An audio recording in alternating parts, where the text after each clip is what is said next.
Okay, so I set my camera down over there to get a time lapse, just to, you know, begin the video with something. And as soon as 2 seconds after I set the camera down, I get a time lapse. I get attacked by 2 yellow jackets, stung on the top of both of my feet, and that shit stung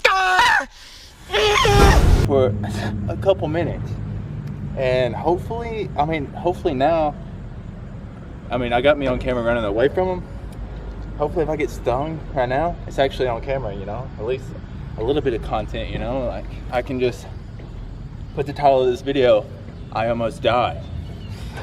But about to get into this workout right here, this track workout we have today, and yeah, we'll talk about it after. All right, Morty, let's do it. Why don't you find a button on one of those keyboards and lay down some kind of beat? Rick, I think we need to cut our losses. We get our family and Portal out of here. Morty, good music comes from people who are relaxed. Just hit a button, Morty. Give me a beat. Oh man, okay, all right.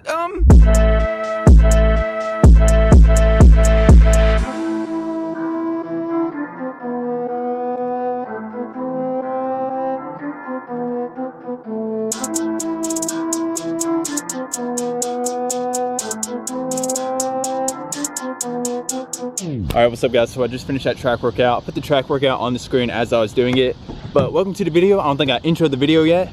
Today is day 2 of week 3 of this programming I'm doing.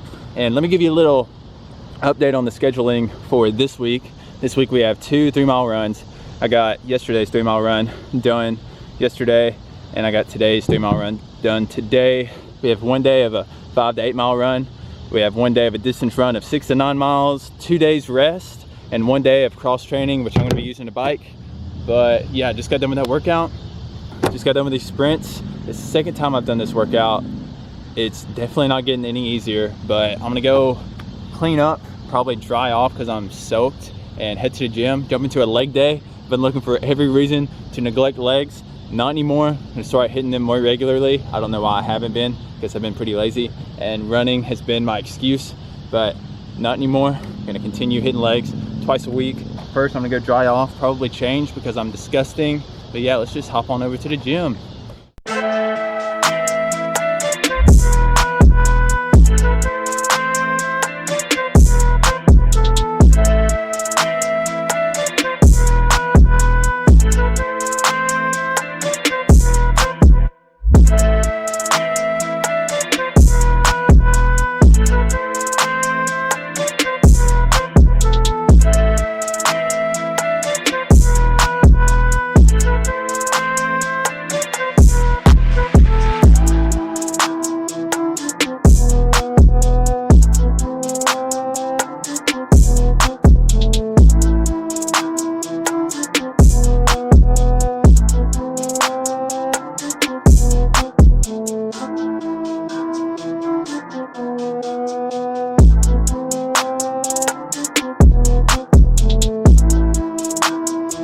Okay guys, so it's a couple days later. Yesterday was a rest day, so I didn't really have anything to record yesterday, but today we had an 8-mile run. And on these runs each week, I've been doing them in intervals. And the way I've been implementing intervals is like 3 minutes on, like slightly above a comfortable pace, so it's a little uncomfortable, then a 1 minute recovery.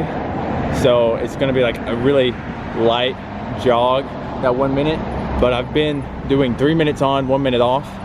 And this is the first week I've started doing 4 minutes on, 1 minute off. And I could definitely tell a difference. It was definitely a little bit more difficult, but 3 was getting easy. And it reminded me a lot of like working out, lifting, of progressive overload. And I guess it's literally the same thing. It's literally what progressive overload is as soon as like this weight gets easy or this time gets easy, you bump up the weight, you bump up the amount of reps, or you bump up the amount of sets.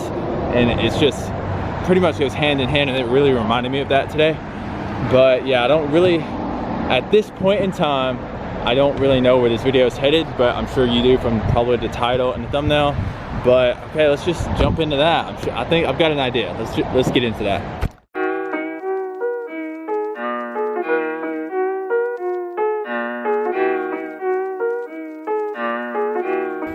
Okay, so I've been struggling with the topic of this video, not really sure what to do it on, but I got to text my boy JK, getting some video ideas. I can always hit up JK for some video ideas, and he always pulls through. But I always try to bring some kind of value to you guys, whether it's like tips on training, tips on dieting, mindset, anything like that. I'm not just trying to, I am just documenting, but I'm not just trying to make videos of me doing bicep curls and running really slow around the track. But it got me thinking about this one phrase that's been stuck in my head lately. And the quote is, perfection is the enemy of good. And I thought that was really relevant to what I'm going through right now, because I thought about scrapping this whole video because I had a new video idea, but I didn't think the beginning of this suited that. But I'm gonna put that video idea in my back pocket, maybe make it the next video or a video in the future. But what does perfection is the enemy of good mean? I think a lot of people consider themselves perfectionists, and there's absolutely nothing wrong with that. There's absolutely nothing wrong with holding yourself to a high standard, trying to do the best you can, create the best you can, be the best you can. But I also think a lot of people use perfection as an excuse. And they use perfection as an excuse to never start or to quit. Like, a lot of people can be super restrictive and be perfect on their diet for 2 to 3 weeks, then they mess up that one time and they're not perfect anymore, so they just quit.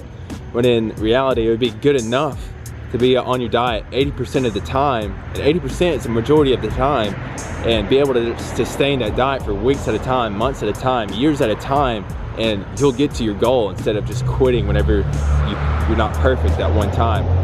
This can apply to other things, this YouTube stuff. A lot of people have a lot of ideas they want to create, they want to start this or that, but they don't have the perfect camera setup, they don't have the perfect editing software, they don't have, it's not the perfect time. Like, maybe they're trying to start a fitness channel or something and they're not shredded right now, so it's not the perfect time. Maybe they want to wait till they're shredded so they get a little bit more views or they look the part.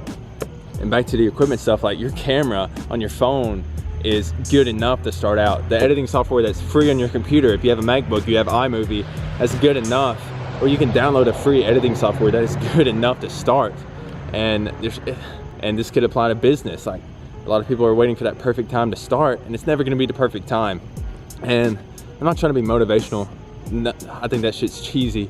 I'm making this video for like 2017 Hayden, because I bought this camera a few years ago. It was outdated whenever I bought it, and it's outdated now for sure. But I bought this camera for the sole purpose of making these videos like I am right now, but it wasn't a perfect time. I was gonna wait until I started dieting so I could document that. And I sat on this camera for like over a year, and it's regretful because I could have like a year of more experience editing these videos, making these videos, if I would have just started whenever I was supposed to instead of waiting for the perfect time. And again, I'm not trying to be motivational, that shit's cheesy to me. Although there are some people that can light a fire under a lot of people's asses and inspire a lot of people, I just don't think that's me. But I'm honestly making this video for 2017 Hayden. Like, go do it, jump, take the jump, do it. Do what you want to do. Stop waiting for the perfect time, because it's never going to be the perfect time. But that's pretty much where I'm going to wrap up this video, guys. So go jump. If you have this idea, whatever you have right now sitting on, just go fucking do it. But before you do it, subscribe to this channel. I'll see you in the next video. Just hit a button, Morty. Give me a beat. Oh man, okay, all right.